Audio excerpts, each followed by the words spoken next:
The next feature we are going to implement is as I click within the boundary of each picture, I can select one picture and then using keys, arrow keys, I can move the picture around inside the canvas. So to do so, let's first add a feature to get the bounding box of each picture. At the very initial design, I had a bounding box implemented in each car, airplane, or subclasses.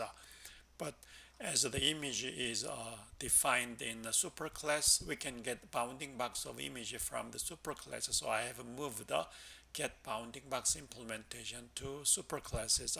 Get bounding box is another abstract method in IRender interface. So let's add a get bounding box method which returns a rectangle object. Get bounding box. There. Then the rectangle is from Java AWT rectangle. That's the location of the rectangle class. So let's implement in animal and vehicle superclasses. IRender is there. Since I have added another method in IRender, so bird class has error because the get bounding box is not implemented, but we can implement it in a superclass animal there. So let's do that. Override rectangle get bounding box, and this one returns rectangle objects. So rectangle is from Java AWT, and the Visual Studio Code is not recognizing that. Java AWT rectangle. Let's manually import it there.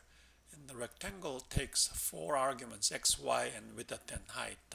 So how do we get the width of the image is get width method. So x location is given, y location is given at animal class, and then from image we have a get width, from image we have a get height. So using that we create a rectangle object, and then this is a public method there. So that's for animal, and similarly we could do this one for vehicle. So let me copy and then put it on the vehicle class as well. The rectangle we need to import.